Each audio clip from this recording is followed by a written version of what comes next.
Disculpa.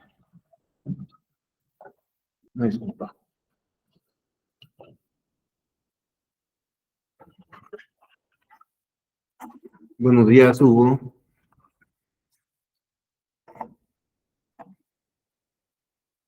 Buen día, doctor. Pues bien, vamos a hablar sobre... Ay, un segundo, disculpen, es que se me hizo un poquito tardecillo. Entonces, mi gastritis no me lo perdona. Vamos a continuar con este diplomado de epistemología jurídica, que espero, pues bueno, ya les haya otorgado herramientas respecto de la importancia de la epistemología para el derecho. ¿Qué tal, Ricardo? Ya te veo, ya también veo ahí tu cámara prendida. Muchísimas gracias por hacerlo. Fíjense que antes de iniciar les quiero comentar una experiencia personal. ¿Todos son abogados?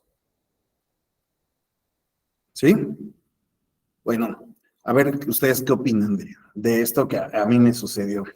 Bueno, primero yo estudié ciencia política, porque la verdad es que a mí sí me interesaban los temas de la cientificidad, ¿no? La verdad es que a mí me parecía muy interesante el aspecto de ser un científico, ¿verdad? Y pues bueno, la verdad es que lo mío no era tanto, pues bueno, encaminarme a las ciencias duras, sino que más bien, pues siempre me apasionaron los temas de la ciencia, pero relacionada a aspectos sociales. David, muy buenos días. Amaday, ¿qué tal? Muy buenos días. Dante, ya también veo su cámara. Entonces, a mí me interesaron mucho estos temas de la cientificidad, pero la verdad es que no era, no tenía interés sobre estas ciencias duras, las ciencias matemáticas. A mí me interesaba lo social, analizar lo social. Tuve una clase de sociología y la verdad es que para mí fue un boom, ¿no? En la cabeza. La cientificidad de las ciencias sociales, la búsqueda de la cientificidad en las ciencias sociales. ¿Cómo? Pues bueno, buscaron construir metodologías para conocer la realidad social. Sin embargo, yo sí tenía un problema con el derecho. En parte por los profesores, la verdad es que sí puedo decirlo, el momento histórico en el que, pues bueno, estaba en la preparatoria hace, ya que les cuento, ¿no? Aquí yo los veo y pues bueno, ustedes ya tienen otra perspectiva muy distinta del derecho, pero bueno, en mi época, ese derecho, la forma en la que era estudiado, era más incluso en algún momento como si fuera una profesión, ¿no? Donde pues seguías una ruta procesal, te aprendías la ley y eso en parte era el derecho, ¿no? Entonces, pues yo sí cuestionaba mucho la cientificidad del derecho, es decir, ¿en verdad el derecho es ciencia? ¿De dónde o de qué forma puede serlo, no?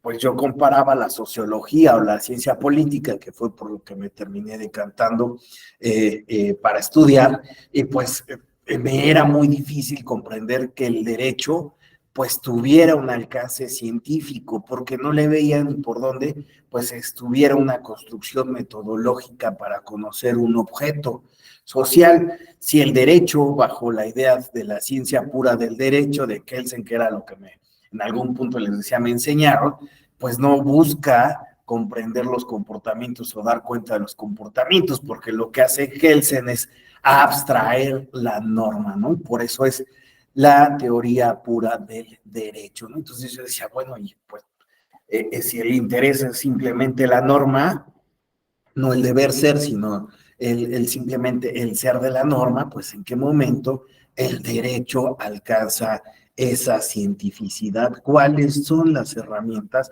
para poder analizar qué es lo que analiza el derecho, la pura norma, y bueno, pues la norma respecto de qué más, ¿no? O sea, si se aísla del contexto en el que se produce, de los sujetos que están regulados, ¿no? Del propio juzgador, entonces, ¿dónde está la cientificidad del derecho? Y eso era un cuestionamiento que pues yo me formulaba. Afortunadamente, con el tiempo, pues bueno, pude acercarme ya a otros autores, conocer teorías, ¿no? del derecho, ¿no? Que, pues bueno, han venido a replantearse, pues, cuál es este objeto del derecho, cuál es su finalidad y en qué momento o de qué formas el derecho sí puede requerir de elementos científicos, ¿no? O puede alcanzar esa cientificidad. Bueno, en este curso de metodología, de epistemología, perdón, no es de metodología, de epistemología, pues bueno, ustedes han abordado de qué se trata esto de la epistemología, ¿verdad?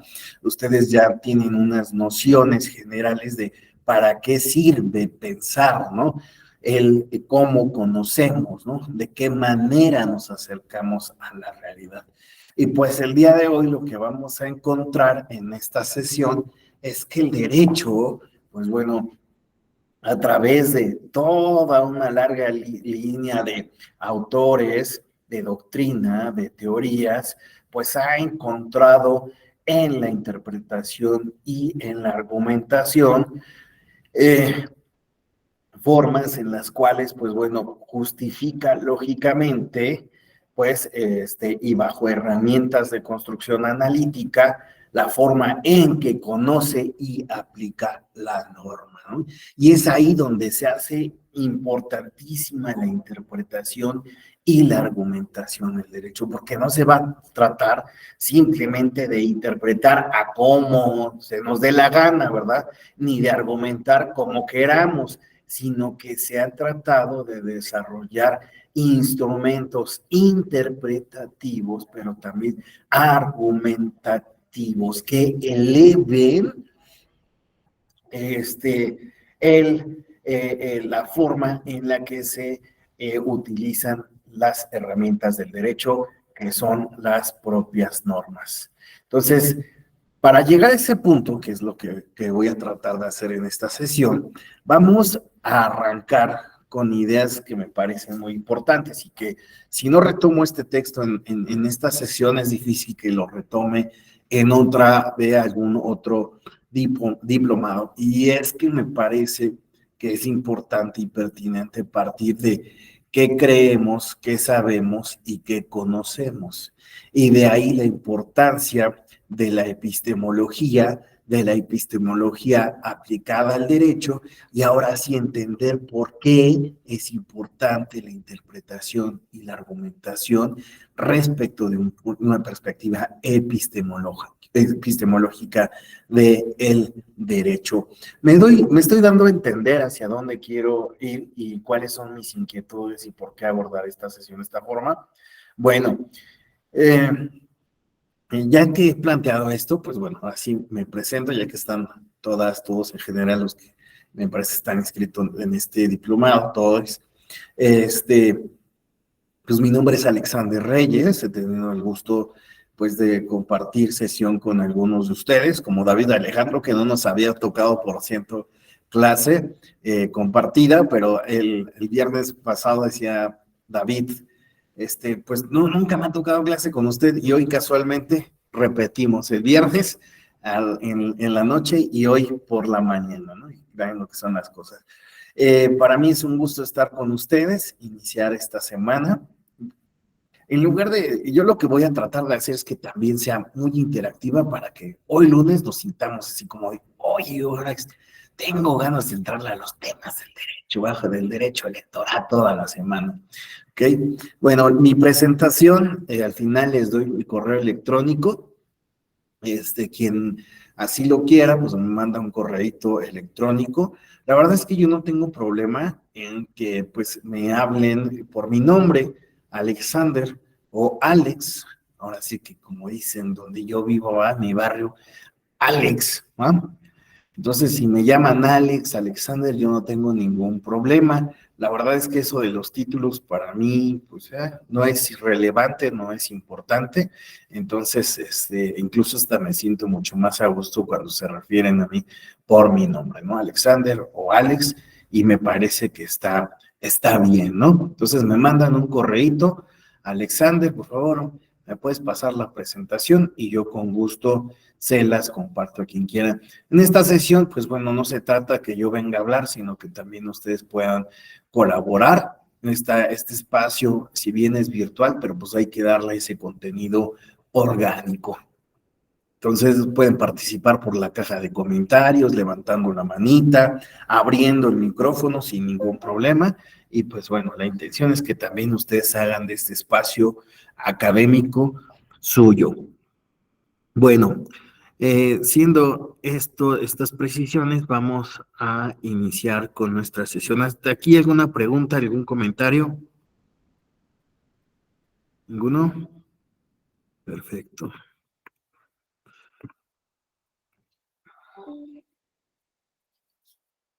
Epistemología jurídica, interpretación y argumentación. Este texto yo se lo recomiendo muchísimo. ¿Alguien ha leído a Luis Villoro? Bueno, pues sí, no es un autor que se aborde en el derecho, ¿verdad? Porque, pues bueno, él va a estar en la filosofía, es un filósofo, era un filósofo, y entonces, pues él estaba en estos temas del conocimiento, le interesaba desde el punto de vista de la filosofía, entonces en ocasiones, pues bueno, sus textos no se abordan en otras disciplinas, sin embargo, a mí me parecen bastante relevantes, sobre todo este texto en verdad a mí me parece fundamental, me parece que ahí en internet hay unos cuantos capítulos que se pueden encontrar, échenle una leidita, es un texto para mí necesario, ¿no? Para cualquier área del conocimiento. Se llama Creer, Saber, Conocer. Vamos a partir de este texto, pero antes vamos a hacer un trabajo, vamos a hacer una dinámica de clase que nos va a llevar después a abordar este texto de Villoro. Terraplanistas contra Neil deGrasse Tyson. ¿Alguien sabe quién es Neil deGrasse Tyson?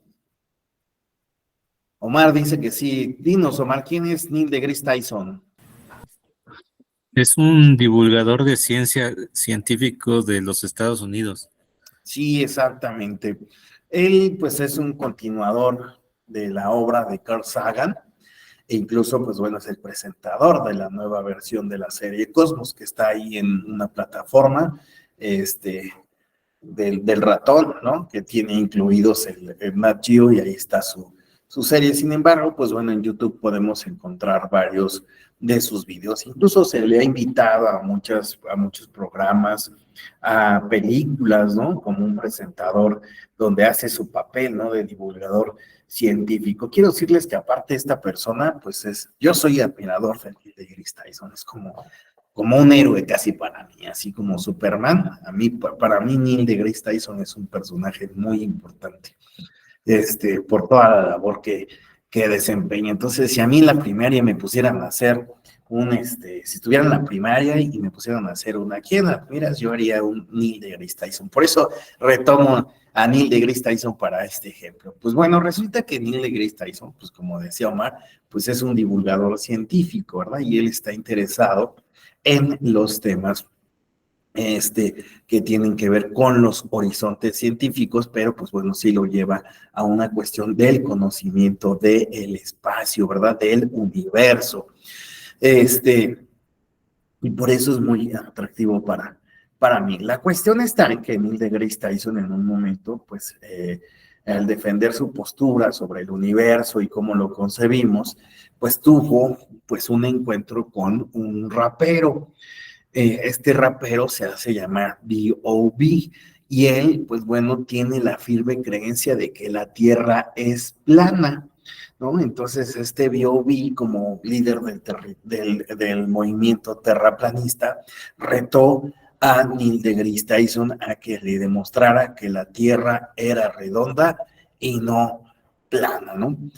Y fíjense, dentro de los argumentos que tenía B.O.B. era que la Tierra, pues bueno, no se llamaba Tierra, ¿no? Sino que se llamaba planeta, porque es plana, si no, se llamaría redondeta, ¿no? Entonces, ese era uno de sus argumentos. Y además, pues bueno, él cree que el Sol y la Luna giran sobre el plano en el que se encuentran los continentes y que al borde se encuentran grandes capas de hielo que impiden que todo se desborde. Esa es la perspectiva de B.O.B. sobre la Tierra, ¿no? Entonces, pues bueno, así es como empezó una serie de comunicaciones entre el rapero B.O.B. y Neil deGrasse Tyson por presentar argumentos por qué la Tierra era plana o por qué la Tierra era redonda, ¿no? Ahora, les voy a hacer algunas preguntas, ¿no? Que considero importantes. A ver, ¿quién me ayuda? ¿Ustedes creen que la Tierra es plana o es redonda? Redonda. Redonda. ¿Por qué crees que sea plana o redonda, José Alfredo?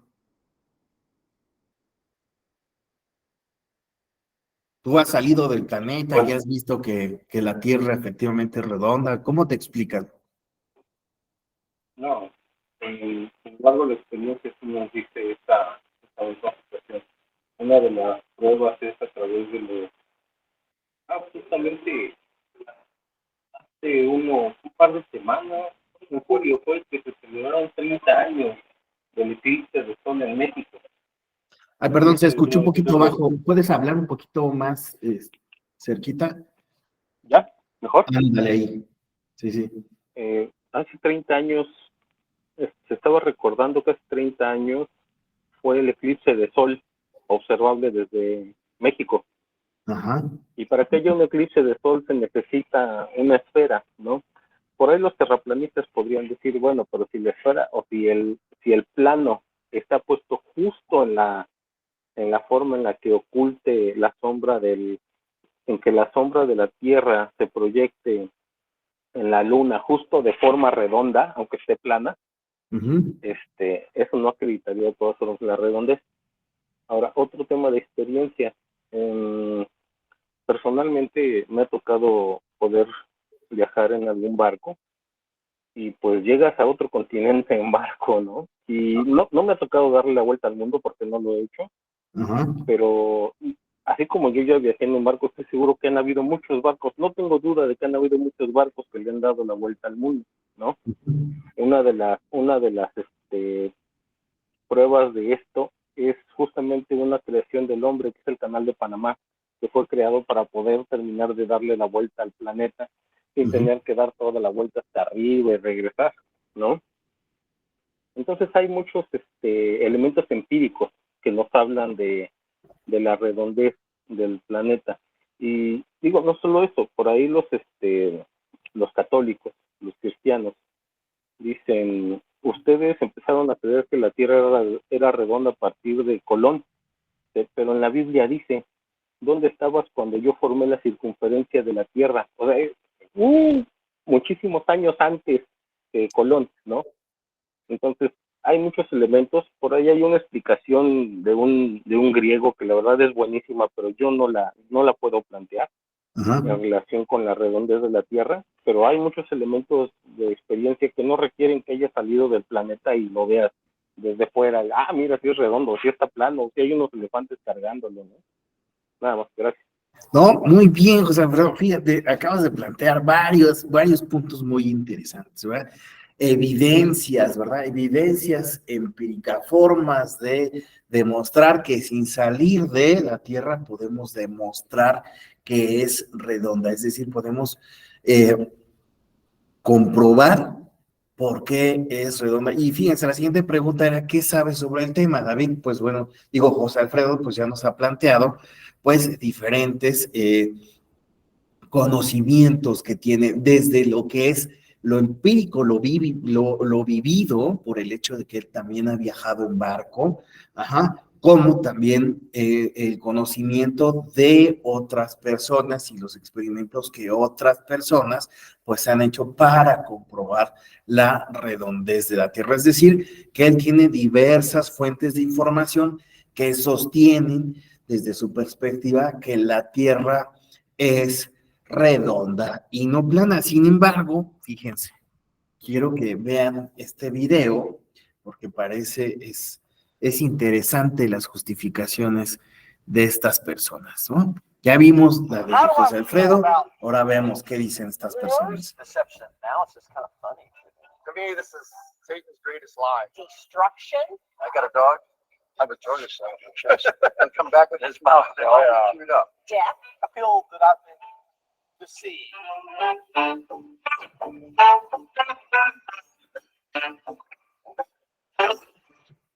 We used to think when we got started individually in this that we were alone. We have one thing in common. We live on a flat plane.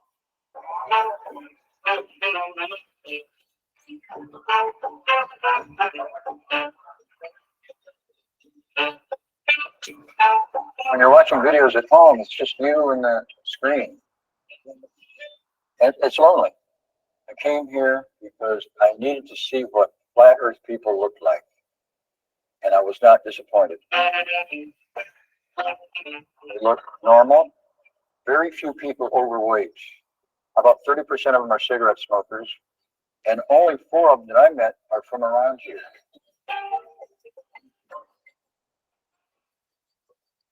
Nobody likes this uncomfortable feeling of being this tiny ball flying through space, you know, this vast endless universe. So as far as what's underneath this,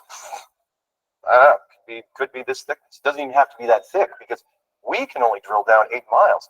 Heck, this is only 50 miles thick, we don't know. So it could be this sort of dimension. Don't take my word for it. I could be a mental patient recently released from an institution.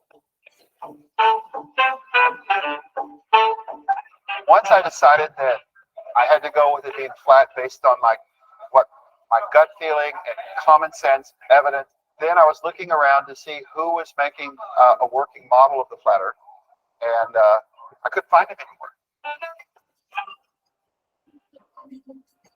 I guess I was the chosen one, or the calling, because I had the skills to do this. I just put some ice in here because the sun, as it goes around, pretty much keeps this area melted.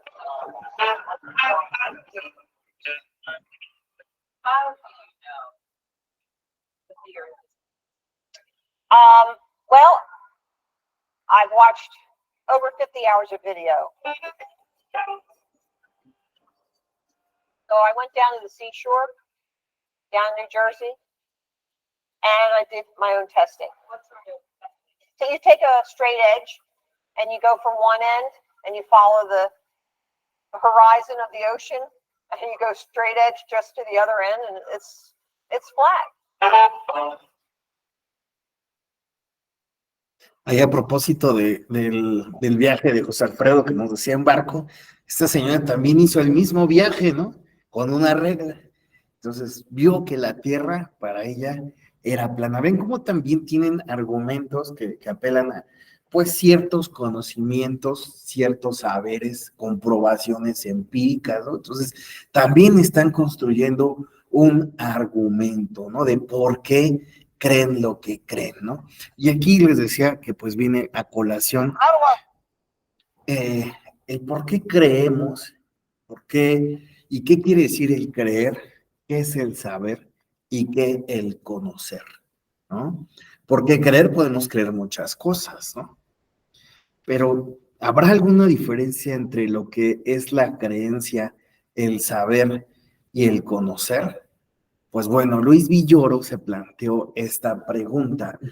¿De qué hablamos cuando hablamos de la distinción entre creer, saber y conocer, ¿no? Y es lo que abordó.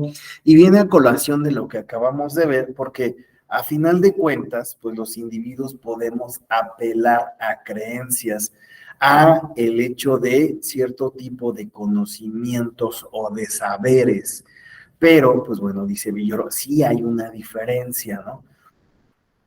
Pero en ocasiones solemos confundirlas. Entonces, pues él va a tratar de aclarar en su texto la distinción. Y bueno, ahí inicia con el creer. Señala, en muchas ocasiones de manera involuntaria, nuestras ideas, opiniones o acciones parten de creencias. De hecho, es recurrente que aceptemos creencias sin discusión, sin preguntarnos siquiera por su justificación. En ese sentido, resulta interesante recuperar el planteamiento de Luis Villoro sobre las formas, lo que les acabo de responder. Para responder a la pregunta, explica la diferencia entre creer, saber y conocer. Villoro apunta en su texto a un autor que se llama William James, quien sostiene que la existencia de una credibilidad espontánea dirigida a cualquier objeto presente. Cualquier objeto no es contradicho, es creído ipso facto, puesto como una realidad absoluta. La creencia está causada entonces por el simple estímulo presente, no es menester suponer un acto expreso de asentimiento. Creemos que damos por supuestas sin mayoría, creemos porque damos por supuestas la gran mayoría de las cosas sin alguna averiguación previa. Cuando somos niños, nos dicen que las cosas son como son. Incluso en muchas ocasiones cuando estamos formulando preguntas, pues los adultos puede ser que no tengan el conocimiento para poder explicarnos todo lo que tenemos de dudas. Entonces llega un momento en el que simplemente estamos asimilamos la realidad conforme se nos presente y depende de nuestra cultura y de nuestro tiempo, ¿no? Entonces existen lo que se denominan como paradigmas, simplemente son creencias que están ahí y así las asumimos. ¿Por qué es de esa forma? Pues porque así ha sucedido. Les comento una experiencia que una vez me contó una persona. Resulta que cada Navidad, pues la familia se reunía y tenían por tradición hacer una pierna al horno. Y esa pierna, pues bueno, la tradición era incluso un momento en el que le cortaban el hueso a la pierna. Y resulta que un día, pues uno de los miembros más jóvenes dijo, ¿por qué nuestra pierna nunca parece pierna, no? Siempre parece otra cosa. ¿Por qué le quitamos el hueso, no? E incluso ya hasta lo hacemos ceremonialmente, el quitarle el hueso a la pierna. Y dijo alguien, pues bueno, es que así siempre lo hemos hecho. Bueno, pero ¿por qué lo hacemos de esa forma? Empezaron a indagar entre todos los familiares, los tíos, las tías, las personas más grandes de la familia, la razón de por qué le cortaban el hueso a la pierna. Y adivinen qué, resulta que la bisabuela tenía un horno de piedra que era muy pequeño.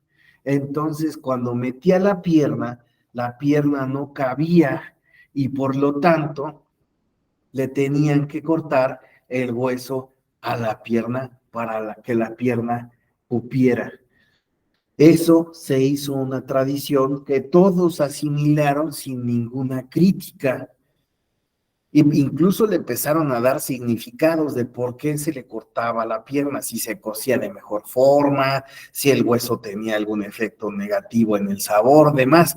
La cuestión está en que todos habían asimilado esa tradición y le daban otro sentido, pero la justificación real pues era simplemente algo muy sencillo. No cabía toda la pierna al momento de la cocción.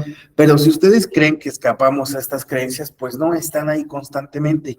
Hay gente que cuando corta pepinos, le corta las puntas o las extremidades al pepino. No sé si alguien ha cortado alguna vez pepinos aquí, ¿no? Y entonces lo que se hace es que con la punta del pepino hacen este movimiento, le dicen como que curarlo, no me acuerdo cómo le llaman, y es que señalan que si no haces eso, el pepino va a saber amargo. Así es como, no, es que ¿por qué lo haces? Pues porque si no va a amargar el pepino. Ah, pues bueno, y tenemos gente que hasta hoy día hace eso. Cuando se hacen tamales, no te enojes, ¿eh? No te vayas a enojar. ¿Por qué? Porque si te enojas, ¿qué sucede con los tamales? No esponjan, ¿verdad? Entonces tenemos ahí creencias que hemos asumido. Llega diciembre y entonces pues vamos a la farmacia, vamos al médico, demás, y que es algo que recetan. En temporada de frío, tómate un juguito, vitamina C y muchos de estos frutos, ¿no? Que tengan cítricos. ¿Por qué? Porque eso te va a fortalecer para enfrentar el frío. La vitamina C es buena, ¿verdad? Para esas temporadas. Y adivinen que se ha corroborado que la vitamina C no tiene en sentido alguno efectos que puedan cambiar la forma en la que afrontamos la temporada de frío.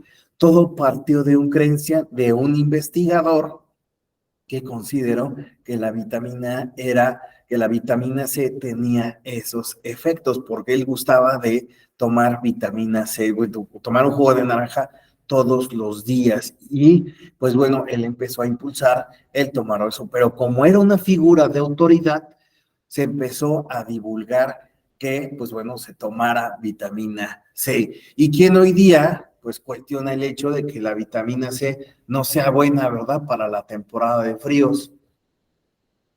Pues lo hacemos y en serio seguimos consumiendo. Entonces, todo el tiempo tenemos ahí creencias. Si alguien tiene alguna creencia que quiera compartir, adelante. Pero vean, tenemos este esquema de creencias, están ahí, no las cuestionamos, simplemente las estamos asimilando. ¿Por qué creemos en determinada religión y no en otra? ¿Por qué creemos en Jesús, ¿no?, en Jehová, y no creemos en algún dios de otra religión, islam, hinduismo? Pues también por el contexto histórico en el que nos encontramos. Asimilamos las creencias, no las cuestionamos, las tomamos simplemente. No obstante, también cuando se nos pregunta sobre las creencias, pues podemos dar ciertos motivos, ciertas razones, algunos argumentos del por qué creemos lo que creemos, ¿no? Si nosotros le preguntamos a nuestra abuelita sobre ciertas creencias que tiene, pues bueno, nos va a tratar de explicar, ¿no?, de por qué esas razones, de por qué cree lo que cree, ¿no? Si nosotros le preguntamos, ¿por qué crees en la religión?, alguien nos dirá tal vez, pues bueno, porque en la vida afronté ciertas cosas, ¿no?, que me hicieron tener esa creencia. Y es a partir de ese momento es cuando nosotros, pues bueno, empezamos a hablar, pues, de argumentar a favor de por qué tenemos esas creencias. Y bueno, tal vez esas creencias no se acompañen de evidencia, tal vez esas creencias no se acompañen, ¿no?, de, pues, medios de corroboración científica, pero sí podemos dar ciertos argumentos de por qué creemos lo que creemos. Dice Villoro, no hay creencia de la que no podamos dar razones si se nos requiere. ¿Por qué hacemos eso de los pepinos? Pues bueno, porque alguien diga, una vez no lo hice y sí me amargó, ¿verdad? O alguna vez estaba haciendo mis tamales y resulta que, pues sí, se me echaron a perder, no me salieron tan ricos como siempre me salían. Y así bajo otras creencias podemos empezar a darle ciertos argumentos. Y ahí tenemos el caso de los terraplanistas, ¿no? ¿Por qué creen que la Tierra es plana? Pues bueno, empiezan a dar razones de por qué su creencia de por qué la Tierra es plana.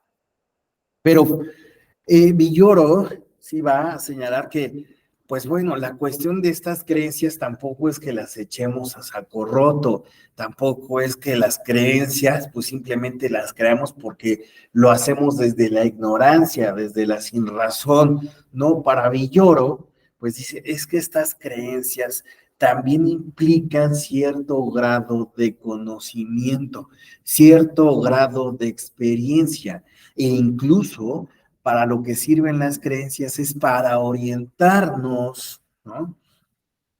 ¿Por qué creemos que la oscuridad sea mala? Pues bueno, porque viene de un pasado en el que no podíamos dominar los elementos, no podíamos dominar la naturaleza, y en consecuencia aquello que era desconocido nos causaba, ¿no?, una desconfianza porque implicaba la vida incluso.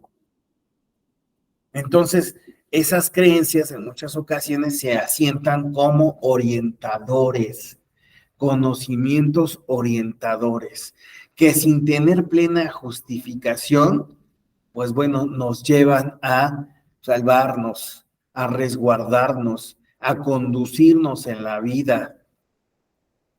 ¿Por qué? Cuando vemos una serpiente, ¿le tememos?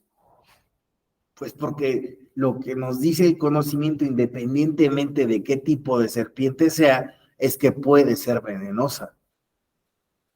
Si yo veo una serpiente o es un peligro, entonces yo sí lo veo, pues corro. ¿Por qué? Porque me puede hacer daño. Entonces, en este caso, estamos hablando de que las creencias son un tipo de conocimiento, ¿no? Que no poseen otras condiciones o propiedades pero que no conocen propiedades de justificación y de comprobación como otros tipos de conocimiento. Y bueno, aquí es donde va a abordar Villoro la idea de el saber, ¿no? ¿Qué implica el saber? Villoro dice, el saber frente a creer quiere decir creer algo por razones objetivamente suficientes y por ende justificar un saber de modo que no haya razones para revocarla. Entonces aquí ya estamos hablando de que implica comparar razones a favor o en contra de una creencia y eliminar alternativas que pudieran revocarla. Entonces, aquí estamos hablando de que el saber implica un nivel distinto de comprobación de la realidad. Sabemos, ¿no? Porque justamente hemos hecho ya no una suerte como en las creencias de asimilar esas creencias sin contradecirlas, sino que sabemos porque ya también hicimos un trabajo crítico. En el saber ya existe cierta crítica. Y esa crítica nos hace no solamente comprar los argumentos de por qué sucede de esa forma, sino también los argumentos que contradicen el por qué sucede o no de esa forma.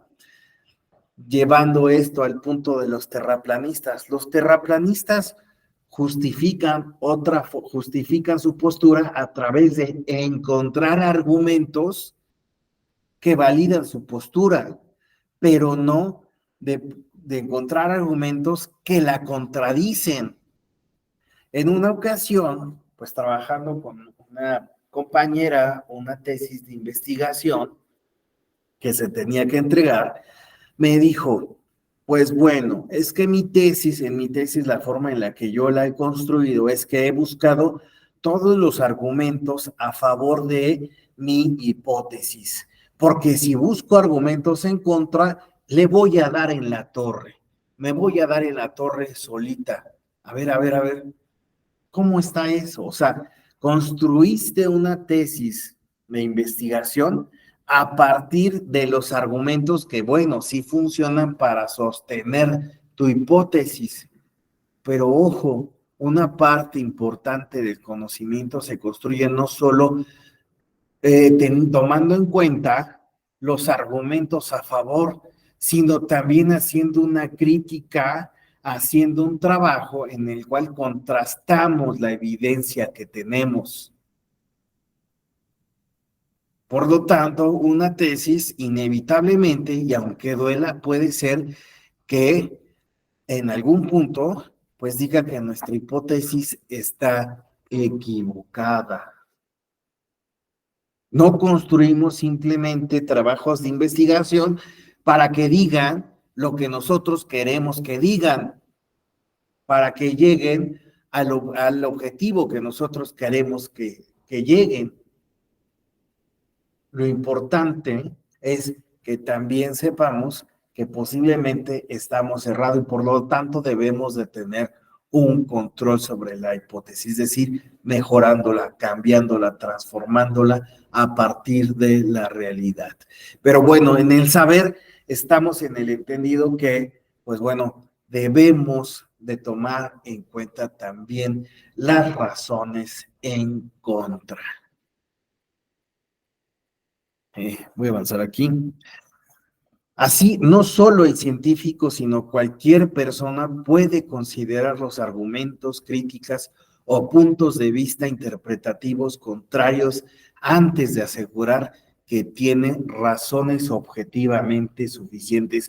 No solo los que están en desarrollando conocimiento científico pueden encontrar estas razones en contra.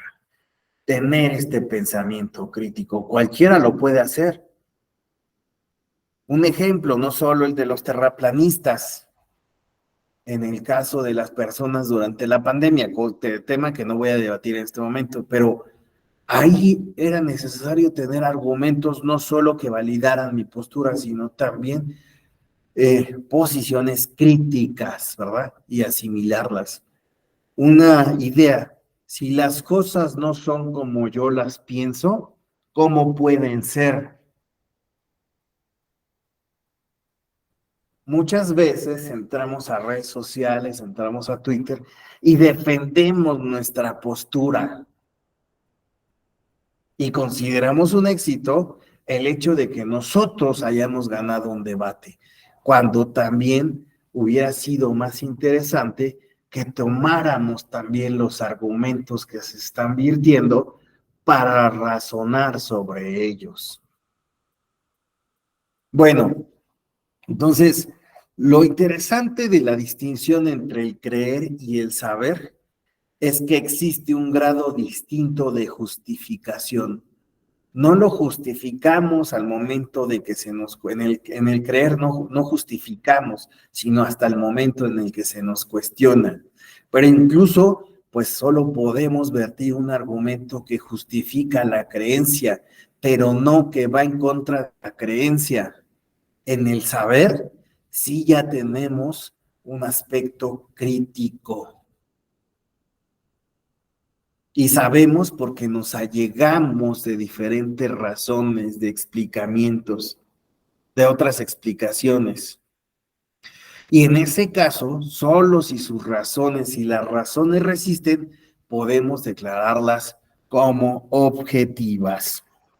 Entonces, estamos hablando de la incorporación de un elemento crítico. Ya no solo justificamos por justificar, ya encontramos razones, argumentos. Y ahora, el conocer, sí, ya implicaría algo que José Alfredo nos apuntó en su momento. Conocer implica una experiencia empírica. Conozco es porque lo he vivido. Alguien que haya viajado al extranjero, yo puedo saber, y aquí va una distinción entre el saber y el conocer, yo puedo saber que en Francia está la Torre Eiffel, quién la construyó, cuál es su altura, que los franceses, pues bueno, hablan ese idioma, el francés, ¿verdad? Tienen otra cultura, beben vino, comen con baguettes, y es decir, pueden saber muchas cosas de la cultura francesa. Saben mucho sobre Francia. ¿Cuál sería la distinción entre el conocer y el saber? Que el conocer implica esa experiencia empírica. Yo conozco Francia porque estuve ahí, conozco la Torre Eiffel porque estuve ahí y subí la Torre Eiffel. Entonces, hay una distinción entre la forma en la que estamos experimentando y conociendo la realidad. Para que nosotros sepamos, basta que nos documentemos críticamente. Para conocer, necesitamos esa experiencia. Dice Villoro, el conocer puede entenderse como un término que designa cualquier forma para captar la existencia y la verdad de algo que también requiere una garantía objetiva sobre la realidad. Por lo tanto, el saber y el conocer son dos formas de conocimiento, solamente que el saber, la clave es la justificación objetiva, justificación en el conocer la experiencia. Son ambos grados de conocimiento, solo que las herramientas para conocer son distintas. son instrumentos al fin y al cabo, bueno, medios, perdón, a través de los humanos, pues alcanzamos a percibir la realidad. Entonces, ya tenemos una diferencia entre qué es creer, qué es saber y qué es conocer. Los terraplanistas, pues bueno, ellos tienen creencias que cuando se les pregunta pueden llegar a justificar. Y cuando se les pregunta si saben sobre qué saben sobre el tema, la realidad es que ahí podríamos decir que no saben porque no han hecho un estudio crítico de las razones. La señora que sale ahí en el video dice, he visto 40 horas de videos. Seguramente las 40 horas de videos eran sobre videos que señalan, justifican o plantean, digo, justifican, entre comillas, que la Tierra es plana.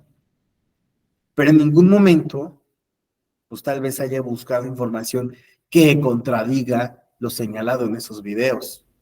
Y ahí, bueno, ahí aplica algo que se le llama sesgos del conocimiento, el sesgo de confirmación. Buscamos lo que creemos, buscamos para corroborar lo que creemos.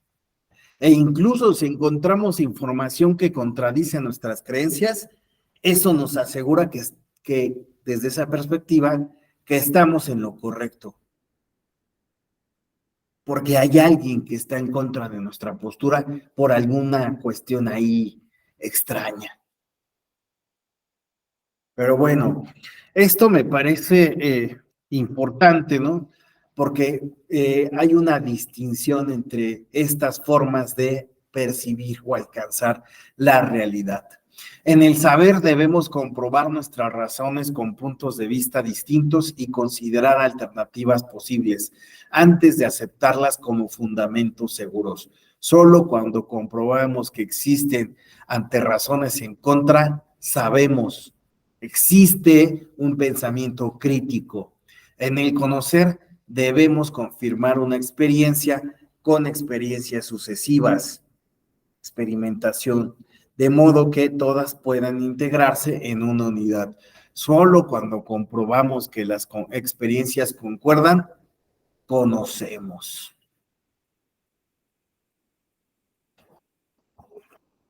Bueno, en resumen, creer, considerar una cosa verdadera o segura o pensar que existe sin tener pruebas de su certeza o conocimiento directo de la misma. Saber es un conjunto de conocimientos amplios y profundos que se adquieren mediante el estudio y la experiencia y se hace de manera crítica. En el conocer es una forma de captar la experiencia y la verdad se adquiere como una garantía objetiva sobre la realidad. Cuando hablamos de creer, de saber y de conocer, estamos hablando de niveles distintos de conocimiento. La diferencia aquí, ojo, se encuentra en la profundidad, en la verificación, la evidencia, la objetividad, el rigor metodológico, análisis y capacidad explicativa. Por favor, aquí esto que está en negritas, recuérdenlo mucho. La búsqueda del conocimiento científico se dirige en este sentido, a tener una profundidad, una explicación con profundidad, que haya sido verificada, que exista evidencia de lo que señalamos. La objetividad es muy importante en el conocimiento científico. Muchas veces, pues sí, somos subjetivos y más en las ciencias sociales podemos caer en esa subjetividad, aunque hemos visto otros ejemplos donde pues incluso existe la falsación de la información para lograr el objetivo que se quiere. El rigor metodológico, aquí estamos hablando de la forma en la que llegamos, cómo controlamos nuestra investigación y las herramientas de análisis, aquí está, que puede incluir técnicas de investigación. Y bueno, la capacidad explicativa. ¿Qué tanto nos ayuda a explicar este conocimiento que tenemos, la realidad? Bueno, y este tema del creer, del saber y conocer, no lo vamos a olvidar porque van a ver qué relación tiene con el derecho. La epistemología, pues bueno, ustedes ya han visto, ¿no? En otras sesiones, de qué va esto de la epistemología, ¿verdad? Pero, pues bueno, en relación a lo que venimos abordando, el creer, el saber y el conocer, se hace más que importante, pues el tener una idea clara de cómo estudiamos, cómo conocemos. Y para ello, pues bueno, la epistemología, pues se formula diferentes preguntas. ¿Cuál es la verdad? Y fíjense, esta, ¿cómo sabemos que sabemos? Nosotros decimos que sabemos que la Tierra es plana. ¿Y cómo lo sabes? ¿Cómo alcanzaste ese conocimiento? ¿Y realmente es verdadero? Ahora, ¿de qué forma analizaste? Yo esta expresión la tengo de construir el objeto de estudio. Ahora sí les revelo mi sesgo. Yo siempre hablo de construcción del objeto de estudio, pero es que es una herramienta que a mí me ayuda desde mi perspectiva. ¿Cómo construimos nuestro objeto de estudio? Y construir nuestro objeto de estudio quiere decir de qué forma nos vamos a acercar a, como una receta, ¿verdad? ¿Cómo voy a hornear un pastel? Ah, pues bueno, tengo diferentes ingredientes. ¿Basta tener esos ingredientes para llegar al pastel? Es más, pues podemos seguir una receta, ¿no? Esa receta nos asegura que vamos a llegar al pastel. ¿Alguien ha cocinado aquí? ¿Alguien cocina? ¿Nadie cocina? Hugo, ¿se te ha quemado algo, Hugo? ¿Alguna vez has fallado en la cocina? De hecho, sí, doctor, los primeros intentos, diría usted, con lo de la pandemia, pues ya Ajá. nos tocó encerrarnos y practicando algunas cosas, pues los primeros Ok. recetas, pues como que no, sí se quemaban. O Gracias, sea que no doctor. es simplemente una cuestión de, pues siga la receta y ya, ¿verdad? Pues así también es la forma en la que conocemos. No simplemente es observar y con ello ya llegamos a comprender la realidad. Hay que entender qué es lo que le pasa a esa realidad. Incluso tomar dimensiones cuando hablamos de lo social, el tiempo y el espacio. En un texto muy interesante que se llama El tiempo y las ciencias sociales, ¿no? De Fernand Braudel, él nos habla de la importancia del tiempo para las investigaciones sociales. Y nos dice, es que el tiempo, pues sí debe de ser un aspecto a valorar en lo social. Lo social se está moviendo, cambia, se está transformando. Y entonces él es cuando habla de estructuras, de coyunturas, de tiempos largos, de tiempos rápidos. Y eso nos permite comprender a las sociedades. Entonces, vienen a presentarse diversos elementos para poder construir un objeto de estudio. Yo quiero estudiar a México del siglo XX y para entenderlo tendremos que comprender ese siglo, ¿verdad? En sus momentos importantes.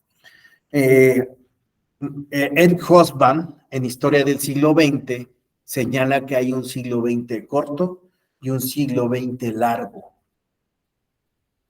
porque está haciendo un cambio entre lo que venía a ser todavía la estructura del siglo XIX que se traspola al siglo XX y después la revolución que representó el siglo XX, como lo conocemos, de cambios, de transformaciones. Entonces, todo esto, y bueno, ello va relacionado con la idea de la metodología, de hipótesis, de formulación de teorías.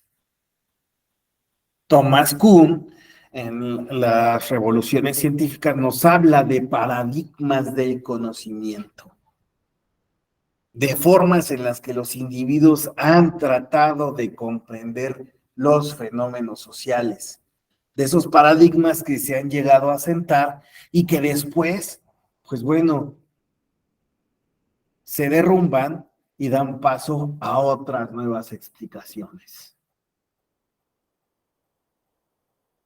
Y todo esto del creer, el saber y el conocer, pues nos lleva a esta perspectiva de cómo conocemos. ¿Qué es el conocimiento?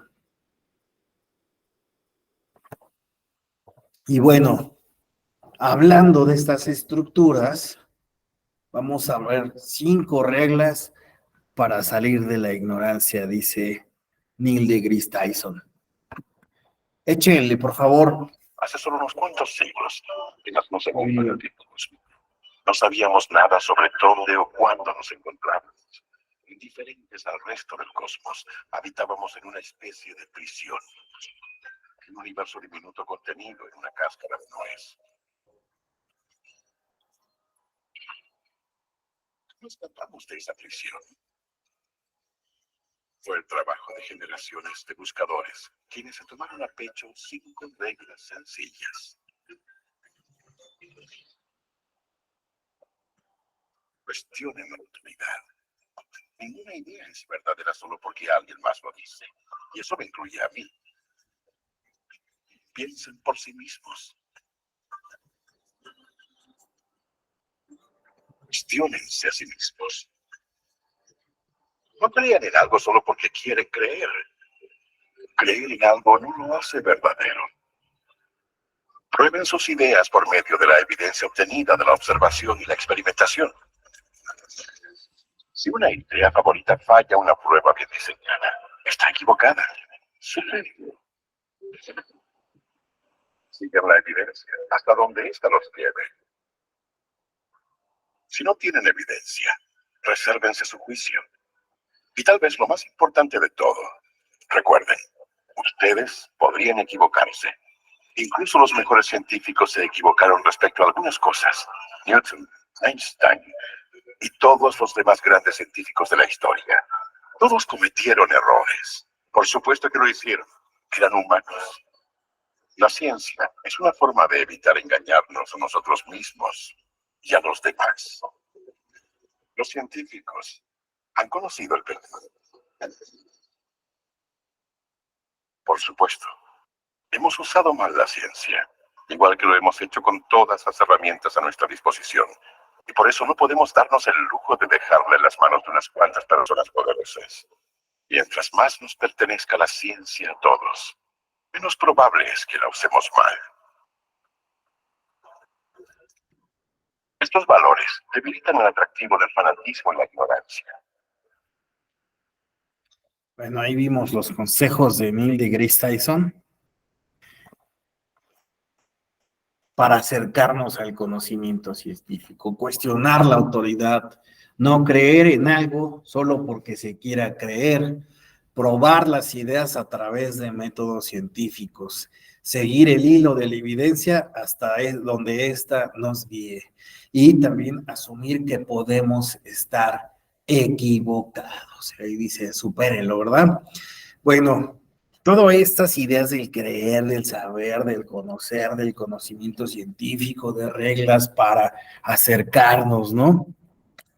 Nos llevan a esta pregunta. Bueno, todo esto de las revoluciones científicas, del conocimiento, de las creencias, del saber, del conocer, pues son aplicables al derecho. En el derecho también creemos por creer en la norma, porque está ahí escrita, porque alguien la puso ahí. ¿Sabemos derecho porque no sabemos todas las leyes? ¿Qué conoce el derecho o qué busca conocer el derecho? Y bueno, habrá quien diga, pues es que el derecho no busca conocer como tal, es una aplicación de práctica para resolver problemas cotidianos. Bueno, ¿el derecho es una ciencia?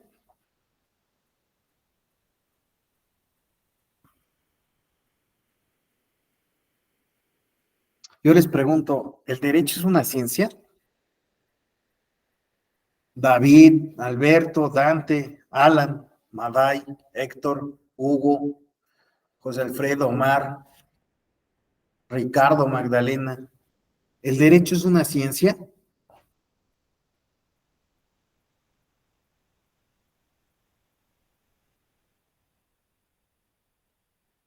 Y si es una ciencia, ¿cómo alcanza su cientificidad? ¿Cuál es su objeto de estudio? ¿Qué tipo de conocimiento científico genera?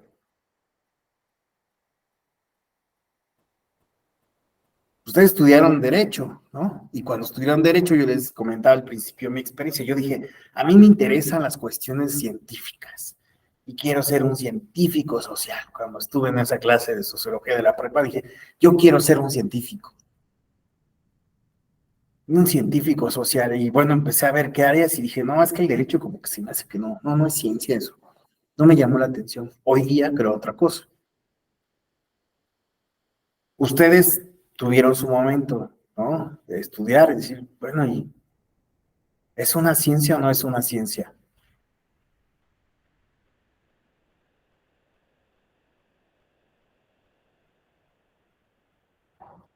Ustedes se han puesto a pensar, yo soy un abogado y voy a ser un científico. La maestría o el doctorado, pues ustedes han hecho trabajos de investigación, ¿no? Se titularon por una tesis de investigación. Esa tesis fue científica, tuvo elementos científicos. ¿Qué aportó su tesis? Perdón si puede ser difícil la palabra rudeza innecesaria, dicen, ¿verdad? ¿Qué sucede ahí?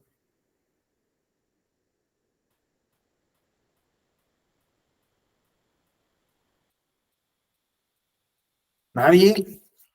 ¿Comentario? Vamos, anímense. Hugo, Doctor, tengo un problema de conexión, eh, pero bueno, por lo que alcanzo a escuchar, también ya nos habían planteado la semana pasada, el doctor Alonso, en torno a esta pregunta, y también habíamos comentado que respecto a una ciencia como lo que son consideradas ciencias exactas, pues no lo podríamos considerar. Este estudio del derecho, visto como ciencia, pues implicaba estudiar solamente la finalidad y la función de las normas. Sonaba un poco... y fue también al cierre de una sesión que tuvimos en torno a qué efectos podría considerarse como ciencia, si tendríamos que aplicar el método científico para comprobar la veracidad de sus normas, o tendríamos que estudiar sus efectos. En ese punto, pues, la ciencia como tal, considerada como las ciencias naturales, pues, se llegó a una conclusión que pues, no podría equipararse. Tendríamos que irnos más a los efectos sociales, y también ahí se veía como método, pues que las sentencias pues no podrían considerarse como producto de una ciencia, pues que no se regía bajo los determinados pasos, que al final lo que acreditaba, lo que terminaba el juez no era en torno a lo que las partes expresaban, sino el juez, juzgador consideraba. Y sigue, pues pero ahí el planteamiento, el punto a estudiar y determinar es realmente si es una ciencia o no. Me parece que como natural no, la ciencia social yo creo que ahí tendríamos que encuadrar. Este tema del diplomado a mí me llamó la atención porque, soy sincero, en la universidad pues lo pasamos casi de largo, ya hasta cierto nivel de práctica y experiencia, pues sí llama la atención que nos pongamos a reflexionar sobre los principios y los fundamentos que descansan lo que son la regulación de diversos hechos. Y ahorita lo que usted comenta, bueno, atendiendo a los diversos sistemas de normas que regulan en otros países, pues a lo mejor nosotros nos considera excesivo alguna pena que en otros casos a lo mejor no lo son. Poner algunos países más estrictos, por ejemplo, el robo, el narcotráfico, acá pues son todavía, bueno, nuestro sistema son menos gravosos que, por ejemplo, en Irán o en Norcorea, y sí son penas de muerte. Creo que como ciencia como tal, pues no podríamos trazarla como una ciencia natural, una ciencia social sí tendríamos que estudiar a profundidad el tema. Gracias, doctor. No, gracias a ti, Hugo. También tenemos un comentario acá de, parece, Alan. Dice, considero que el derecho no puede considerarse como ciencia bajo el concepto general basado en el método científico. Sin embargo, considerando conceptos como el de Kuhn, el derecho podría ser tomado como una ciencia, ya que responde a una estructura cognitiva bajo un contexto social e histórico, y el cual tiene valores que se construyen por una comunidad. Ah, qué interesante comentario. Alan, le recomiendo mucho ese libro de las revoluciones científicas, la estructura de las revoluciones científicas de Kuhn. Es más, como lo abordan mucho en sociología, pero léalo, es un texto interesante y muy, es que vale la pena dedicarle un tiempo a leer a Kuhn y esa estructura de las revoluciones científicas. Bueno, pues lo que nosotros vamos a hacer a partir de lo que ha señalado Hugo y también Alan, estas interrogantes de, pues, qué tanto el derecho puede ser o no puede ser una ciencia, nos llevan a considerar que, pues, no es una pregunta novedosa, para nada, para nada, para nada. Al contrario, se ha abordado en muchas ocasiones ese planteamiento, esa duda, ese interrogante, pues se ha planteado ya con bastante tiempo, ¿no? En un momento, pues hemos encontrado críticas fuertes como la de von Kirchmann, ¿no? Es un texto ahí que también vale la pena, es como un clásico, un texto clásico que vale la pena leer. Aquí les dejo la liga en la presentación de este texto, ¿no? Sobre la falta de valor de la jurisprudencia, entendida como ciencia jurídica, como ciencia, ¿no? Entonces, el título sería algo así como la falta de valor de la ciencia del derecho como ciencia, ¿no? Esa sería una traducción también posiblemente del trabajo de Julius Hermann von Kirchmann, ¿no? Entonces, esta pregunta sobre la ciencia del derecho, les digo que ha estado presente ya desde pues hace bastante tiempo y se ha preguntado, varios autores han preguntado ¿es el derecho una ciencia? ¿Qué tipo de ciencia es y cómo alcanza esta cientificidad? Von Kirchmann hizo esta crítica, ¿no? Sobre la ciencia del derecho. Él señalaba, dice, bueno, voy a leer aquí tantito, está la misma, dice, en una célebre conferencia, Julius Hermann von Kirchmann señaló que la jurisprudencia entendida como ciencia del derecho carece de tanta influencia sobre la realidad y la vida de los pueblos como de utilidad teórica. Prueba de ello es que desde su perspectiva la jurisprudencia, digo ciencia jurídica, aquí entendamos, se ha quedado estancada. Sus reglas y conceptos no tienen mejora. Las controversias no han disminuido e incluso las más arduas investigaciones no han logrado un resultado cierto e inquebrantable. En este discurso, que después fue publicado, von Kirchmann inicia planteando una crítica también a los juzgadores, a los operadores jurídicos. Von Kirchmann señala en ese texto que pues, los abogados, los operadores, señalan a los operadores jurídicos, pero se refiere así como a los jueces, a los que estudian el derecho, ¿no? Dice, se enaltecen de decir que son estudiosos, conocedores del derecho, ¿no? Que tienen un lenguaje que no cualquiera puede dominar, que ellos se encuentran en otro nivel y en realidad no han hecho nada por lo social, por la sociedad, no han cambiado nada. La justicia, dice, es como más injusticia. El poder acceder a alguien que te defienda, pues es algo bien complicado pareciera ser que nunca te puedes ahora es que comunicar con los estudiosos del derecho y veamos cómo funciona nuestro sistema de justicia. Y le hace ahí una fuerte crítica al sistema de justicia. En ese sentido va su crítica. Incluso, pues vean, aquí apunta, queda todavía una pregunta que resolver. ¿Qué tipo de herramientas ha inventado la jurisprudencia? ¿Qué tipo de instituciones se ha creado para hacer más asequible su objeto a la humanidad, para mitigar el peso y el dolor del proceso descrito, o sea, de un proceso jurídico, de un proceso de búsqueda de justicia? Miro ansiosamente en todas direcciones y lo que encuentro son formularios de negocios jurídicos y actos procesales. La gente se pierde en lo procesal. Buscaremos en vano una ayuda, una orientación de la ciencia donde realmente se requiere, es decir, en el perfeccionamiento general del derecho. Entonces, von Kirchmann hace esta crítica muy fuerte, decir, ¿cuál ciencia jurídica? La ciencia jurídica simplemente ha servido para que un grupo de personas pues sientan un estatus diferenciado del resto de la sociedad, ¿no? Donde ahora sí que jueces y justiciables viven en dos vías distintas. Pero él está buscando una respuesta muy particular a su momento histórico.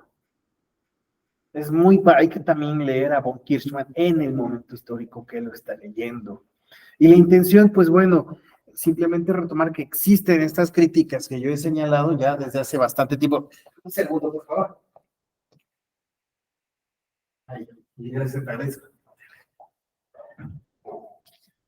Es que había algo de eso, sí, un muy buen rato. Y bueno, pero al margen de esta crítica de von Kirchmann, nos encontramos una serie de esfuerzos históricos por encontrar cientificidad al derecho. Ha sido una larga ruta, un largo camino de diferentes autores, de diferentes escuelas, diferentes doctrinas, posiciones teóricas que han tratado de abordar la cientificidad del derecho. Y esto es cómo el derecho puede considerarse, constituirse o llegar a ser una ciencia. Y aquí es donde, pues independientemente cómo la conozcamos y como jurisprudencia, ciencia jurídica, razonamiento jurídico, de las formas en las que nos conocemos, sí ha existido un intento por buscar de qué forma el derecho puede ser una ciencia. Respecto al concepto de ciencia jurídica, Rodolfo Vázquez, ¿no? Tiene un libro que publicó para Oxford, ¿no? En el cual, pues bueno, ese libro se llama Teoría del Derecho y dedica unos capítulos a modelos científicos del derecho, ¿no? Modelos modernos, pero también modelos contemporáneos de ciencia jurídica. Entonces, son dos capítulos que también les recomiendo y que, pues bueno, aborda este autor. Él señala que más allá de considerar que el conocimiento es objetivo, de la ciencia jurídica, no se pueden encontrar consensos. La pluralidad de formas a través de las cuales se ha entendido el conocimiento racional del derecho ha dependido de diversas circunstancias sociales, ideológicas y otras cuestiones, pero también del propio concepto de ciencia predominante, cómo entendemos a la ciencia y cómo se ha tratado de aplicar eso que se entiende como ciencia al derecho. Tal vez incluso, por lo tanto, de su perspectiva, sea más propio hablar de distintos saberes jurídicos, algunos de los cuales no pueden ser denominados cabalmente como científicos. Sin embargo, ahorita vamos a llegar a la argumentación y a la interpretación, todo esto en esta media hora que nos falta. Bueno, entonces, tenemos varios esfuerzos por aplicar aquello que se entiende como ciencia al derecho. Entonces, dentro de estas, por ejemplo, aquí, ciencia jurídica moderna, podemos encontrar todas estas escuelas, ¿no? O corrientes de ciencia jurídico, que van desde el formalismo jurídico hasta el neocantismo jurídico.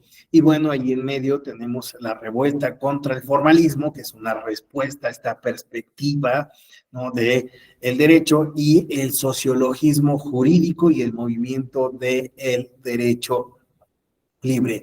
Dentro del formalismo jurídico tenemos la Escuela Histórica de Jurisprudencia de Conceptos, Jurisprudencia Analítica, la Escuela de la Exegénesis, en la revuelta contra el formalismo, la jurisprudencia de intereses, el juez Holmes y el realismo jurídico norteamericano, la Escuela de François Jenny, el marxismo jurídico, ¿no?, que pues bueno, ahí entra, ¿no?, un poquito a presión. El sociologismo jurídico, tenemos a Eugene Ehrlich y el sociologismo del derecho, Roscoe Pound, y la jurisprudencia sociológica, Leon Duguid y el sociologismo empirista. El neocantismo tenemos a Gustav Radbruch, Rodolf Stadler, y todas estas perspectivas también van de la mano con estos momentos históricos de cómo se entendía la ciencia. En algún momento, pues la ciencia ha sido bastante empirista, ¿verdad? Ha buscado, ¿no?, que sea a través de lo empírico, de la comprobación, el poder conocer la realidad, ¿no? Sin embargo, en otros momentos, pues bueno, también se ha abandonado, ¿no?, esta parte, ¿no?, muy demasiado empirista de la ciencia, ¿no? Y se ha comprendido que hay otras formas de acercarse a los objetos de estudio. En el caso del derecho vemos las diferentes influencias de lo que se entiende como ciencia. Vemos en algunos momentos cómo el derecho se va a enfocar netamente en las normas, pero también veremos otros momentos en los que se va a interesar en cómo se produce el derecho, así como sus efectos. En otros momentos también, pues bueno, no solo pues se va a analizar a la norma, sino a la norma en relación a las sociedades, cómo se regulan esas sociedades, cómo aceptan, cómo legitiman ese derecho, cómo lo interiorizan, es decir, al derecho como práctica y sus efectos. Incluso ha habido después, pues bueno, un momento en el que se le ha llamado el neocantismo, donde de nueva cuenta, pues bueno, se dan cuenta que el derecho, pues no es netamente sociológico o no busca las imbricaciones con otros aspectos de lo social, sino que, pues bueno, se va a enfocar netamente, de nueva cuenta, en la norma. Pero estas son escuelas corrientes, ¿no?, de ciencia jurídica moderna. También podemos encontrar modelos contemporáneos de ciencia jurídica. Dentro de estos modelos contemporáneos de ciencia jurídica podemos encontrar modelos como el de la ciencia pura de el derecho, ¿verdad? Esta que a muchos nos llegó a tocar, ¿no? Bueno, todos aquí están muy chavos, ¿no? Creo que, pero sí o no, estudiar derecho era estudiar, a Kant, ¿no?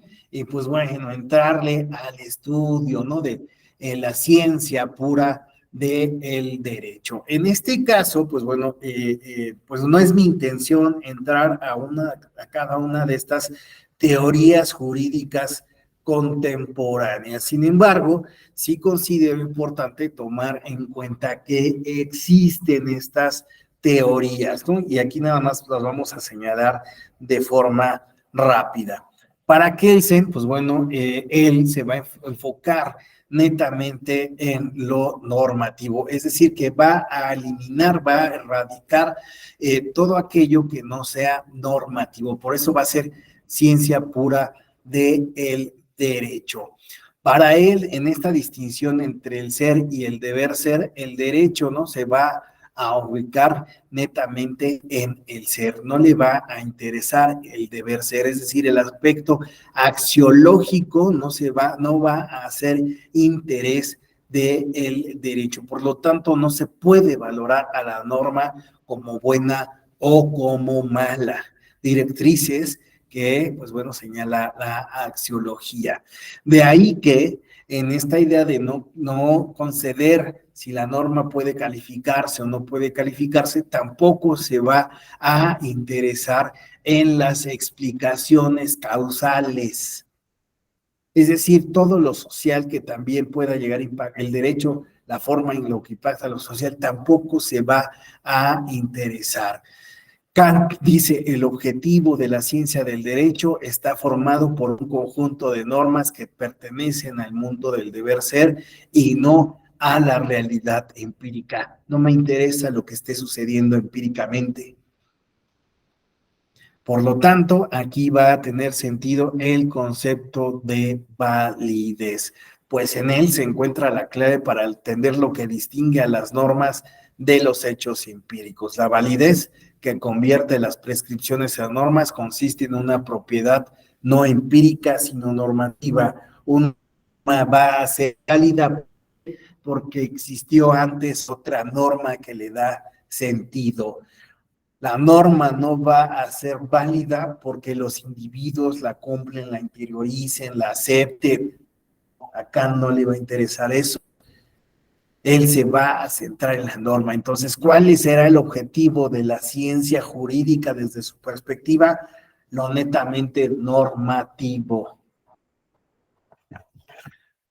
Otra teoría contemporánea es la que podemos conocer como ciencia empírica. Vean cómo siempre hay respuestas.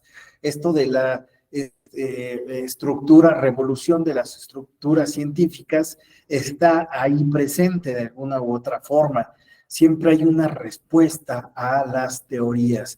Alfros rechazó la idea kelseniana de que el conocimiento jurídico constituye un conocimiento normativo específico expresado por proposiciones del deber ser.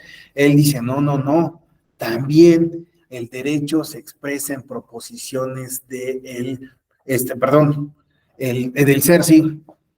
Es decir, dentro de la misma lógica que da fundamento a otras ciencias empíricas.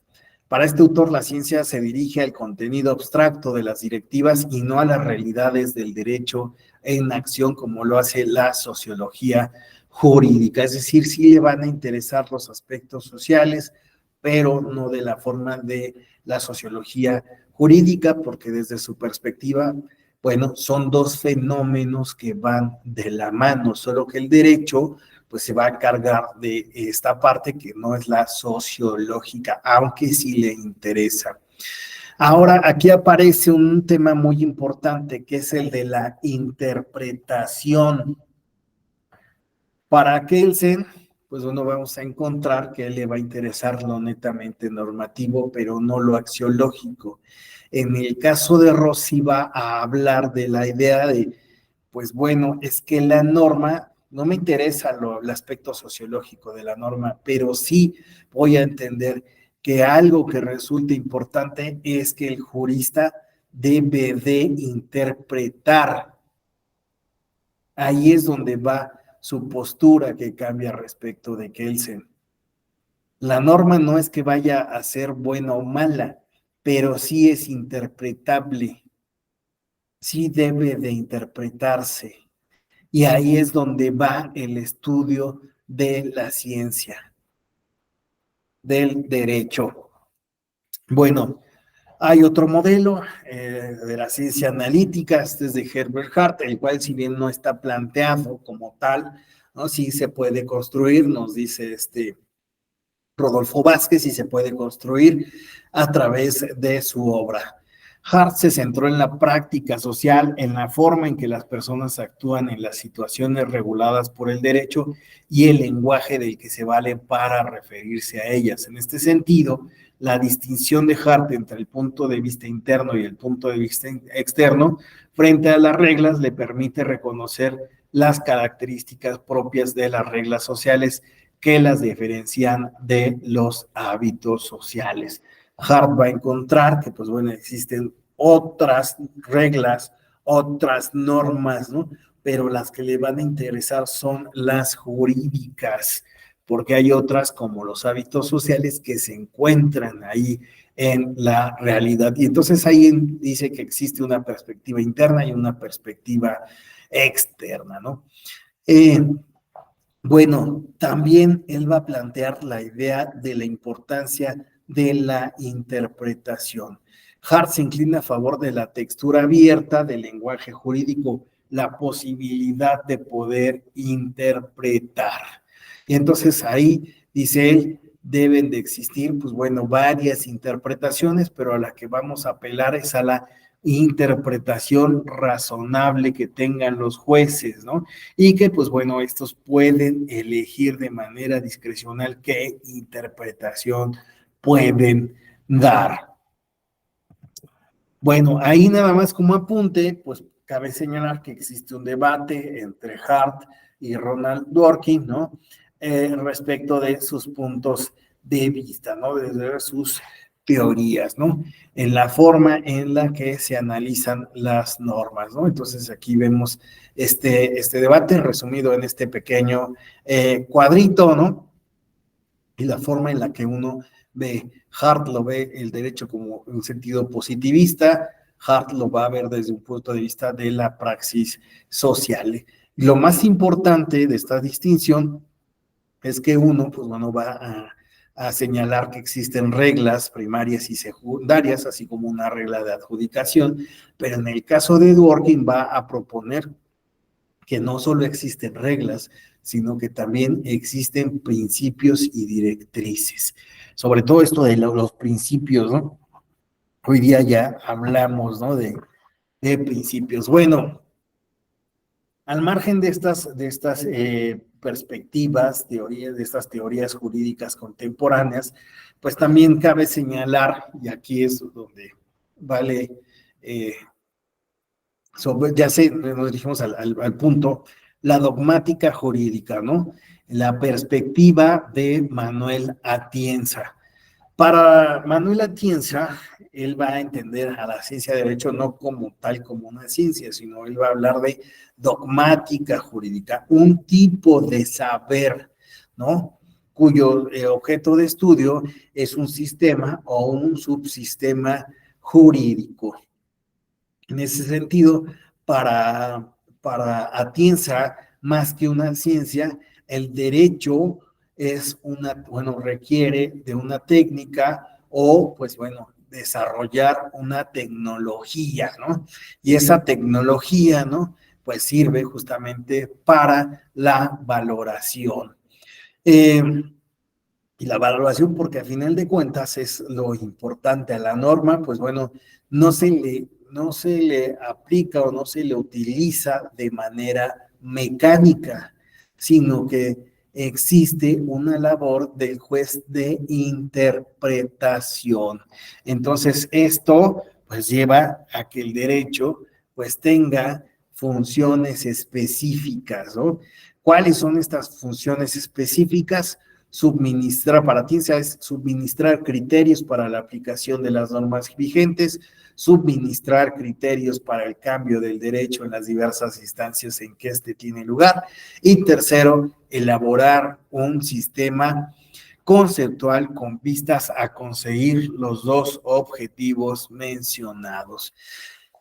Si por algo conocemos a Atienza, porque es por su teoría de la interpretación, ¿no? Entonces, en ese sentido, pues los problemas, ¿no? Del método jurídico son los que va a abordar de qué manera vamos a interpretar. Y pues así, vamos a interpretar y sobre todo otro aspecto de la interpretación para que pueda ser entendida, que se requiere una argumentación. Es decir, estamos hablando que no solo basta con una técnica para interpretar, sino con una técnica o una ciencia para argumentar. Y aquí, pues bueno, es donde empieza a tener sentido por qué estamos hablando de creer, de saber, de conocer, del conocimiento científico, si la ciencia jurídica puede ser o no puede ser una ciencia. A donde llegamos es a que el derecho, pues, como disciplina, a través de sus estudiosos, ha buscado los medios a través de los cuales, bueno, expresarse científicamente, ¿no? Y vemos que pues es un largo recorrido histórico el que ha llevado a, pues bueno, aplicar diferentes modelos de ciencia al derecho. En algún momento incluso podemos hablar de esta lógica del derecho, ¿verdad? Aplicar, ustedes habrán escuchado un concepto que es el silogismo jurídico, ¿verdad? Y el silogismo jurídico era aplicar la lógica en el derecho. Hoy día, pues bueno, hablamos de una perspectiva silogística del derecho a partir no de un razonamiento matemático, sino de un razonamiento de las ciencias sociales, donde esa lógica no es la lógica matemática, sino la lógica de las ciencias sociales, y a través de esa lógica de las ciencias sociales, el derecho puede expresarse. Es decir, que sí, definitivamente el derecho, en algún punto en esa búsqueda de cientificidad, ha encontrado en la interpretación y la argumentación requiere de instrumentos que nos hagan escapar a la subjetividad, a las meras creencias, y que no solo nos aporten sabiduría, sino conocimientos. ¿Cómo sé que la norma que estoy aplicando, la estoy aplicando de manera correcta? O mejor dicho, ¿cómo sé que le estoy dando una correcta interpretación? ¿Cómo argumento de manera que mi argumento tenga un peso que no simplemente sea de una creencia? Porque creo que es bueno, porque creo que estoy siendo justo. Ah, pues no, necesitamos que ese argumento se exprese de manera lógica, que ese argumento se construya de manera que podamos decir que, pues bueno, es sólido. Que no se trata ahí de cualquier cosa que me inventé, ¿verdad? Para decidir que interpreté la norma de esa forma, sino que estoy argumentando sobre la decisión. ¿Por qué la tomé de esa forma? ¿Por qué lo hice en ese sentido? Y entonces, si en algún punto el derecho puede requerir de expresarse científicamente o de herramientas científicas, es en la interpretación y en la argumentación. Y aquí es donde vemos por qué el derecho, sí tiene y sí requiere de esas herramientas. Sí tiene que ser científico. Claro, no va a ser como la ciencia política, o digo como la sociología o la ciencia política, ¿verdad? Pero sí va a ser necesario que nosotros comprendamos, no nada más hay la norma y no la cuestionemos, sino que entendamos que las normas, pues ven ahí desde el punto de vista del debate hardworking, pues también tienen principios que están colisionando y requeremos, pues bueno, decir, pues por qué pondero más este derecho sobre el otro. ¿Por qué decidiste de esa forma? Bueno, voy a recuperar la presentación.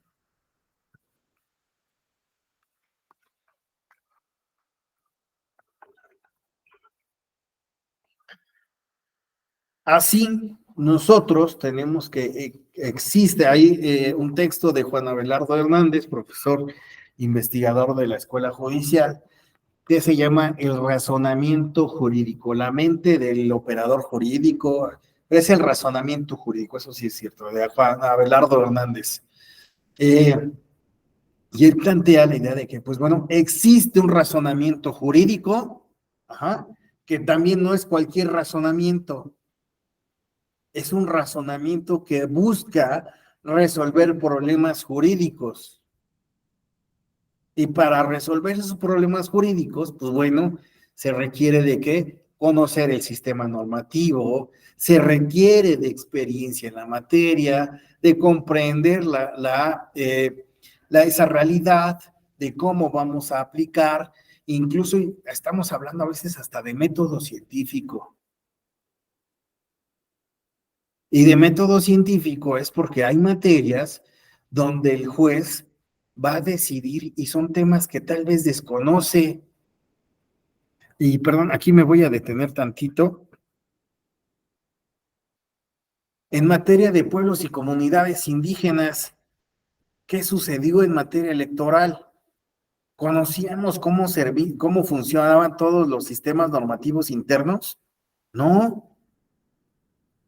¿Qué tuvo que pasar? Porque en algún momento, pues bueno, pues empezaron a buscar dictámenes antropológicos, ¿no? Acudir a aquel que sabe. Pero después también el operador jurídico, bueno, pues tuvo que ir entendiendo qué es eso, por ejemplo, del tequio. ¿De qué estoy hablando cuando hablo de tequio? ¿Por qué es importante? Y pues, bueno, a final de cuentas, sí tuvo que venir a ver este análisis. Hay diferentes de estas construcciones, modelos de ciencia jurídica, incluso hay algunos que apelan a eso, a la necesidad, y yo soy un convencido de eso también, de que el derecho también necesita comprender la realidad en la que es aplicable. Carl Schmitt hizo una crítica en un texto que se llama Tres formas de comprender el derecho. Y ahí es donde él también apunta, es que el derecho le debe de entrar a conocer la realidad social. Bueno, nos quedan 10 minutitos.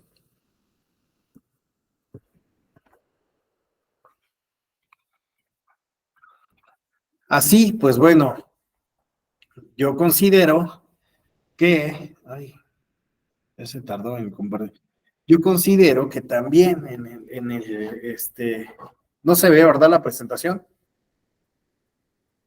No, doctor. A ver, déjenme otra vez leer.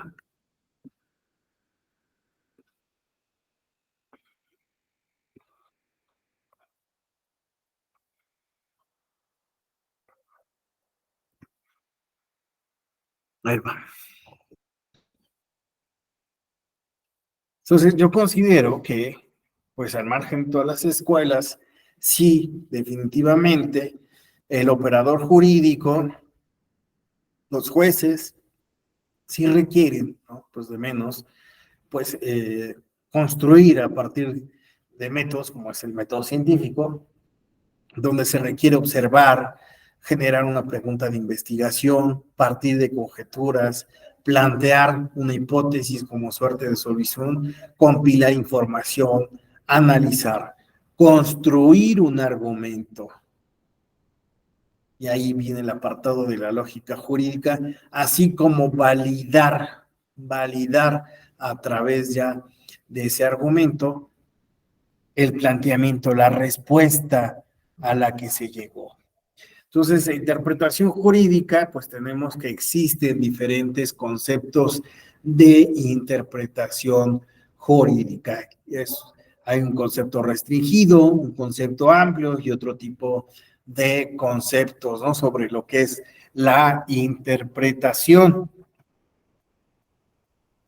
Y en el derecho, pues bueno, también hay teorías de interpretación jurídica, las cuales, pues según Guastini, las podemos dividir en tres tipos de teorías: una teoría cognitiva, una teoría escéptica, así como una teoría intermedia, ¿no? En la teoría cognitiva, interpretar es verificar empíricamente el significado objetivo de los textos normativos a la intención subjetiva de los autores. En la escéptica, la interpretación es una actividad de valoración y de decisión. En la teoría intermedia, la interpretación es a veces una actividad de conocimiento y otras veces una actividad de decisión discrecional. Y bueno, todas estas teorías de la interpretación jurídica, pues no, son una parte que requiere a su vez de la argumentación. No basta con interpretar, sino es necesario para participar en esa interpretación de la norma el argumentar. Y argumentar es algo que hacemos todos todo el tiempo.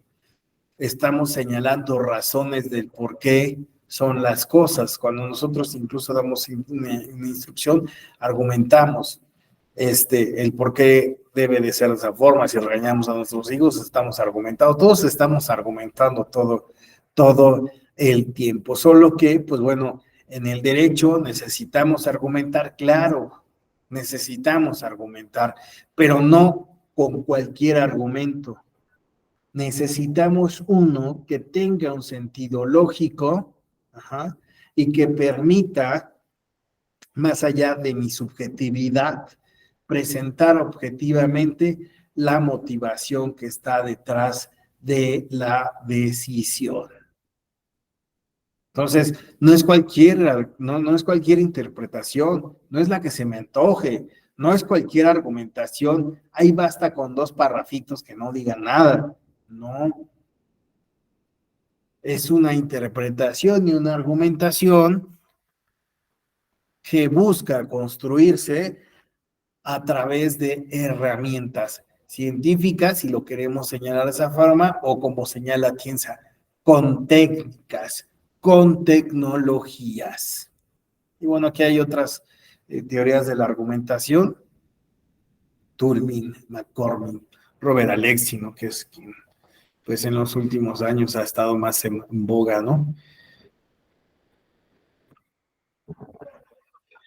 ¿Qué problemas hay que resolver respecto de, pues bueno, la interpretación y la argumentación y de por qué el derecho requiere de esas herramientas científicas o técnicas o tecnologías, ¿no? Para su actuar? Pues bueno, pues de entrada, el hecho de, permítame, voy a pausar aquí porque no vamos a dejarlo, el hecho de cómo explicar la norma. La norma se explica de manera textual. Si no es así, interpretándola, ¿cómo? ¿Con qué elementos? Todo el sistema, los precedentes, la jurisprudencia, los 3, de caso a caso, se aplica la norma a rajatabla, ¿qué se hace ante omisiones, vaguedades, conflictos normativos? Casos especiales, aquí señalo yo, pero sabemos que en derecho, pues bueno, también se encuentra este tema, ¿no? De los casos fáciles, los casos difíciles y los casos trágicos, ¿no?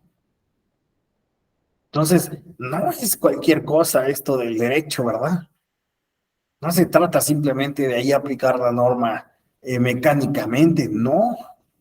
Enfrenta varios problemas que pudieran terminar en la subjetividad, en la creencia de los jueces.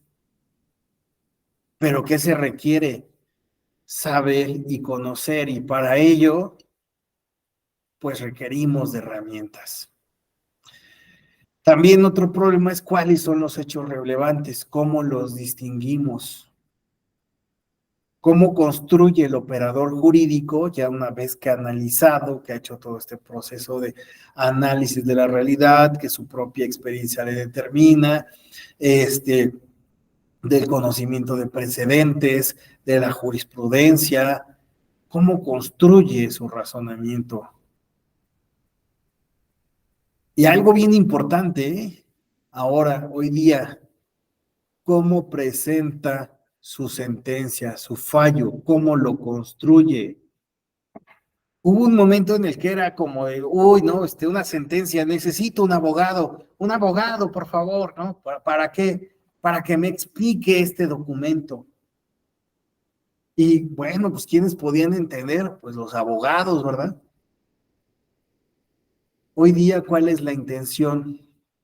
Que cualquier justiciable pueda comprender una sentencia. O cualquier persona interesada en una sentencia pueda comprender qué pasó, qué decidió la corte, el tribunal, cuáles son los efectos. Y bueno, sí, cuáles fueron los argumentos para decidir en ese sentido. Entonces, no es menor a hoy, incluso aunque hablemos de una construcción lógica de los argumentos en la sentencia debe de ser presentada de manera clara.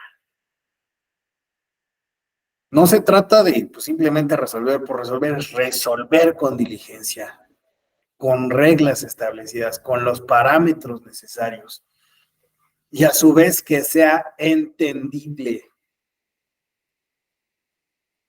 Y así, pues bueno, llegamos al aspecto de, ¿puede aplicarse la lógica al derecho? ¿Puede aplicarse o el derecho puede verse como una ciencia?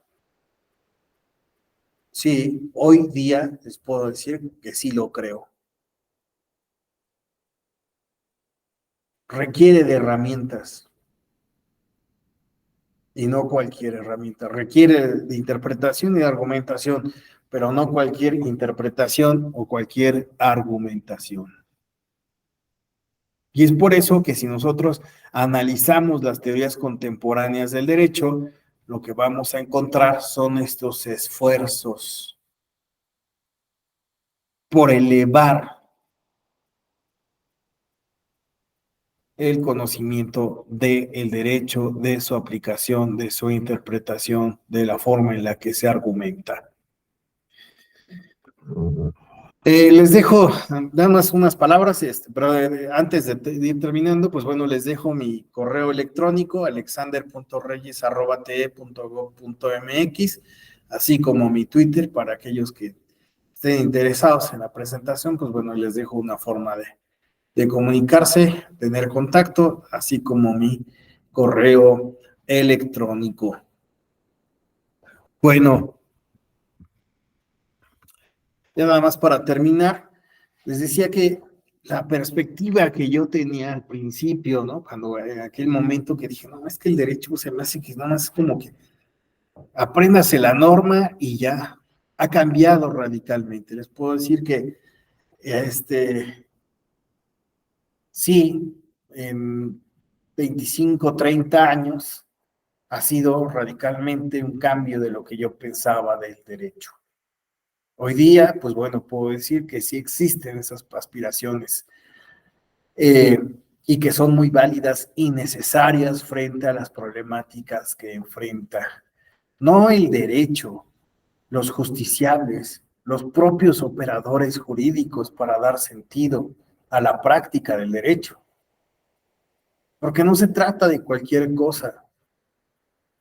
Estamos hablando de una necesidad social. ¿Está ahí el derecho para regular nuestras actividades? Claro, está ahí para eso.